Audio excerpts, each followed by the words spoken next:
Hi hello friends அனைவருக்கும் வணக்கம். எல்லாரும் எப்படி இருக்கீங்க? ரொம்ப சூப்பராக இருப்பீங்க அப்படின்னு நினைக்கிறேன். இன்றைக்கி வந்து சூப்பராக வந்து கர்நாடக ஸ்டைலில் வந்து ஒரு பிசிபெலாபாத் தான் பண்ண போகிறோம். வாங்க எப்படி பண்ணுறதுன்னு பார்க்கலாம். ஃபஸ்ட்டு இந்த பிசிபெலாபாத் பண்ணுறதுக்கு ஒரு கப் அரிசியும் அதே கப்பால் வந்து 3/4 கப் துவரம்பருப்பு எடுத்துக்கோங்க. எடுத்துகிட்டு அதை நல்லா வந்து கழுவிட்டு அது கூட வந்து கொஞ்சம் போல் 1 டேபிள் ஸ்பூன் அளவுக்கு எண்ணெய் விட்டுக்கோங்க. கூடவே வந்து மஞ்சத்தூள் ஒரு 1/2 டேபிள் ஸ்பூன் அளவுக்கு மஞ்சத்தூள் சேர்த்துட்டு இதுக்கு வந்து ஒரு 4 டம்ளர் 5 டம்ளர் நல்லா தண்ணி வச்சுட்டு இதை வந்து ஒரு 3லேருந்து 4 விசில் வரைக்கும் நல்லா குலைவாக வேக விட்டு எடுத்துக்கலாம்.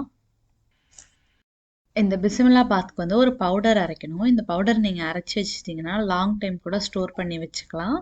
இதுக்கு வந்து ஃபஸ்ட்டு ஒரு 2 டேபிள் ஸ்பூன் அளவுக்கு கடலைப்பருப்பு எடுத்துப்போம். ஒரு பொருளையும் தனித்தனியாக வறுத்தா தான் பவுடர் வந்து ரொம்ப நாளைக்கு நல்லாயிருக்கும். 2 டேபிள் ஸ்பூன் கடலைப்பருப்பை நல்லா வாசனை வர வரைக்கும் பொன்னிறமாக வறுத்துக்கலாம். அடுப்பை வந்து மிதமான சூட்டில் வச்சுக்கிட்டே வந்து கடலைப்பருப்பை வந்து ஒரு 3லேருந்து 4 நிமிஷம் ஆகும் வறுபடுறதுக்கு. நல்லா வந்து பொன்னிறமாக வந்து அந்த வாசனை வர அளவுக்கு நம்ம வறுத்துக்கலாம். இப்போ கடலைப்பருப்பு வந்து நல்லா பொன்னிறமாக கலர் மாதிரி நல்லா வறுபட்டுருச்சு. இதை வந்து ஒரு பவுலில் மாற்றிக்கலாம். இப்போ கடலைப்பருப்பை வந்து ஒரு பவுலில் மாற்றினதுக்கப்புறம் அதே பேனில் வந்து 2 டேபிள் ஸ்பூன் அளவுக்கு உளுத்தம்பருப்பு சேர்த்துக்கோங்க. இப்போ உளுத்தம் பருப்பையும் அதே மாதிரி கடலைப்பருப்பு மாதிரி வந்து நல்லா பொன்னிறமாக வறுத்து எடுத்துக்கலாம். ஆல்ரெடி வந்து பேன் நல்லா சூடாக இருக்கும், அதனால டக்குன்னு உளுத்தம் பருப்பு தீஞ்சிற மாதிரி இருக்கும். அதனால கைவிடாமல் நல்லா எல்லா பக்கமும் திருப்பி விட்டு வறுத்துக்கோங்க. இப்போ உளுத்தம் பருப்பும் நல்லா பொன்னிறமாக செவந்து வந்துருச்சு. அதையும் அதே பவுலில் நம்ம மாற்றிக்கலாம். பாருங்க, இந்த அளவுக்கு நல்லா வந்து பொன்னிறமாக கலரும் வந்து டக்குன்னு மாறிடக்கூடாது. பொன்னிறமாக வறுத்து எடுத்துக்கோங்க. கடலைப்பருப்பு உளுத்தம்பருப்பு ரெண்டும் வந்து வறுபடுறதுக்கு தான் கொஞ்சம் டைம் எடுக்கும். கொஞ்சம் பொறுமையாக வறுத்தீங்கன்னா ரொம்ப நாள் வரைக்கும் இந்த பவுடர் வந்து ரொம்ப நல்லாயிருக்கும். அடுத்து அதே பேனில் வந்து 2 டேபிள் ஸ்பூன் அளவுக்கு கசகசா சேர்த்துக்கோங்க. கசகசா சேர்த்தோன்னா அடுப்பை கம்ப்ளீட்டாக லோ ஃப்ளேமில் வச்சுருங்க. அந்த பேன் இருக்கிற சூட்லேயே வந்து கசகசா நல்லா பொரிஞ்சு வெடிக்கும். ஜஸ்ட்டு 1 மினிட்ல வந்து இதை வறுத்துட்டு அப்படியே அதையும் அந்த பவுலுக்கு மாற்றிக்கலாம். பாருங்கள், இப்போ வந்து கசகசாவும் நல்லா பொன்னிறமாக வறுபட்டுருச்சு. அடுப்பை வந்து சிம்மில் வைக்காமல் இருந்தீங்கன்னா டக்குன்னு தீஞ்சிரும். அதனால் கம்ப்ளீட்டாக லோ ஃப்ளேமில் வச்சு கசகசா வறுத்துக்கோங்க. தீந்துருச்சுன்னா நல்லா இருக்காது. இப்போ அதே பேனில் வந்து ஒரு 10-15 போல் கிராம்பு லவங்கம் சேர்த்துக்கலாம்.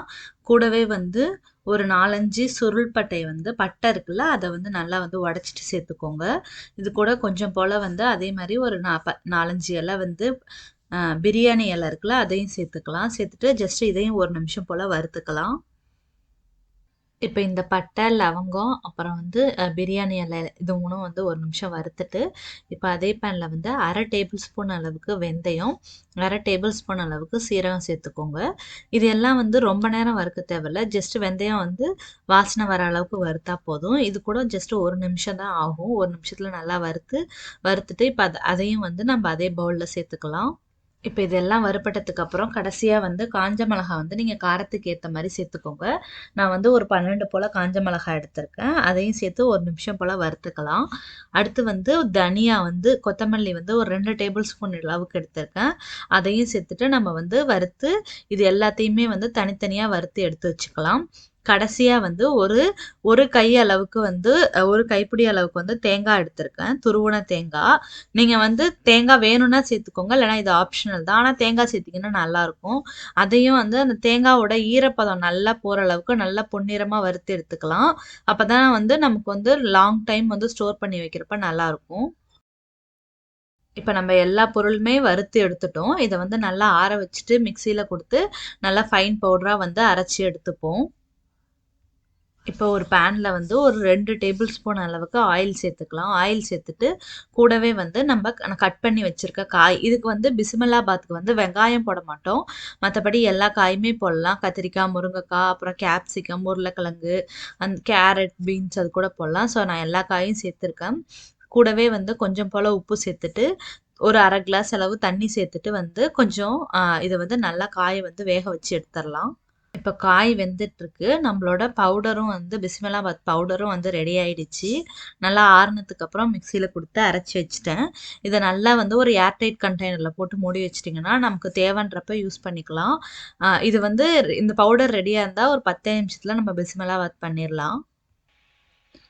காய வந்து அப்பப்போ நல்லா கலந்து விட்டு வேக விடுங்க. அப்பதான் எல்லா பக்கமும் நல்லா வேகும். இப்ப காய வந்து அப்பப்போ கலந்து விட்டு நல்லா எல்லா பக்கமும் காய் வேகிற மாரி வேக வச்சுருங்க. காய் வந்து நல்லா இப்ப வெந்துருச்சு.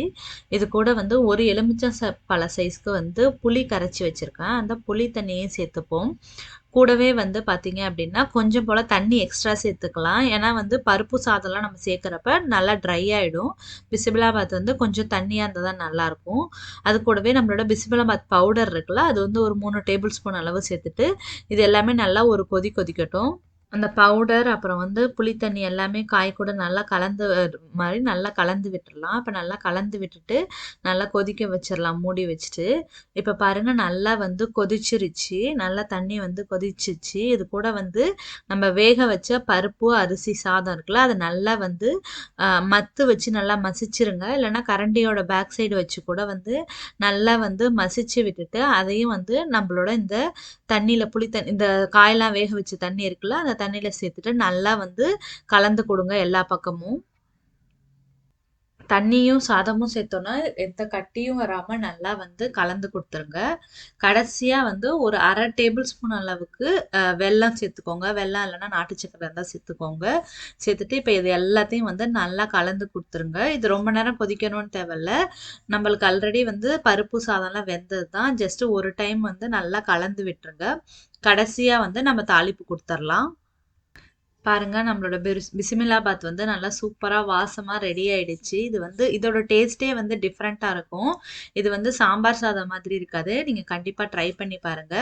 இப்ப கடைசியா தாளிக்கிறதுக்கு ஒரு கரண்டில வந்து ஒரு 2 டேபிள் ஸ்பூன் அளவுக்கு எண்ணெய் எடுத்துக்கோங்க. 1 டேபிள் ஸ்பூன் அளவுக்கு நெய் சேர்த்துக்கோங்க. சேர்த்துட்டு எல்லாமே நல்லா சூடாகட்டும்.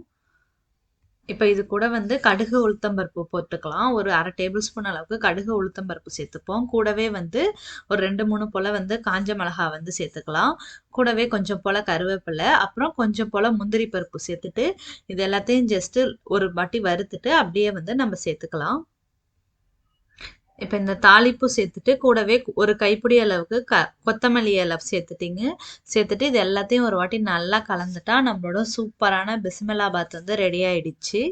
அவ்வளோதாங்க நம்மளோட சூப்பரான வந்து ஹோட்டல் ஸ்டைலில் பண்ணுற பிசிபிலாபாத் வந்து ரெடி ஆயிடுச்சு. நீங்களும் கண்டிப்பாக வந்து உங்கள் வீட்டில் இந்த பிசிபிலாபாத் ட்ரை பண்ணி பார்த்துட்டு உங்களோட கருத்துக்களை நம்மளோட கமெண்ட்டில் ஷேர் பண்ணுங்கள். இந்த வீடியோ உங்களுக்கு பிடிச்சதுன்னா லைக் பண்ணுங்கள், ஷேர் பண்ணுங்கள், கமெண்ட் பண்ணுங்கள். கூடவே சப்ஸ்கிரைப் பண்ணுங்கள். கூடவே வீவர்ஸ் கிச்சனுக்கு சப்ஸ்கிரைப் பண்ணுங்கள். மீண்டும் ஒரு சூப்பரான வீடியோவுடன் அடுத்த வீடியோவில் சந்திப்போம்.